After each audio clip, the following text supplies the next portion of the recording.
Ed, do you think that women who voted for Hillary, women who have strongly supported the feminist movement and supported the left, are feeling disenfranchised given the current climate of sexual brutality and oppression brought to light in Hollywood recently? So I think that people have a willingness to blind themselves to facts that they don't want to see. And so what I've seen a lot is people saying, well, the problem of sexual harassment isn't unique to Hollywood and has nothing to do with our culture regarding sex, a leftist culture regarding sex. No, it has to do generally with men. Right? It has to do generally with American society. It has to do generally with power relationships. It's funny how everybody is willing to generalize as soon as their ox is gored. Right? As soon as the left sees, wait, our culture, our feminist culture that we said that we were going to promulgate and was going to protect women hasn't protected women, nearly at all, then all of a sudden it turns into, well, it's not us that sin, it's men that sin.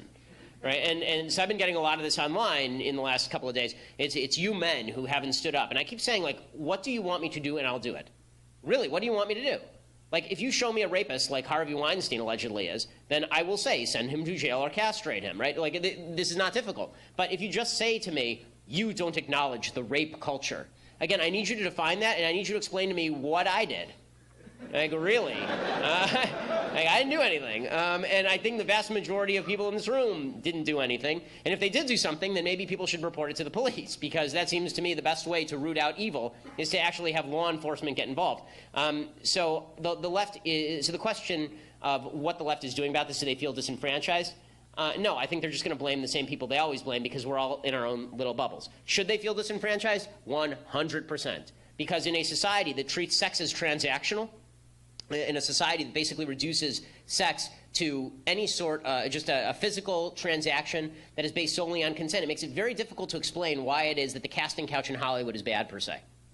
Right? There's actually, like, feminist theory says that it's bad because of power imbalances. But the sort of libertarian culture of the left suggests that power imbalance doesn't have anything to do with it. If I feel like trading my body for a part in a movie, well, that's my business. And if you say differently, then you're slut-shaming me. Right? So that's, well, you can't really have it both ways. Either it's bad or it's not bad. And if we are going to fight sexual harassment and sexual assault, it seems to me that we have to do a couple of things. One, we have to reinvest sex with value beyond just a physical transaction. It's not just two people who are getting each other's rocks off. It actually means something beyond that. There's a relationship that's attached to it. And beyond that, I think that we need to re-inculcate in men themselves, not just the teach men not to rape routine. Like, again, it's such a weird concept. Like, when I was 11, my dad didn't sit me down and say, son, don't rape people. Like, if you have to teach your child that, my guess is that you got a bigger problem than that on your hands. What my dad taught me was to be a gentleman and to treat women with respect. And that has to do with being a gentleman and recognizing differences in sex roles. Because one of the things that's happened is that traditional masculinity, the idea that it is a man's job to protect women, this is one of our jobs as human beings, as men, to protect women, the feminist movement doesn't like that. Well, then you can't blame us for not protecting women if you don't want us to protect women.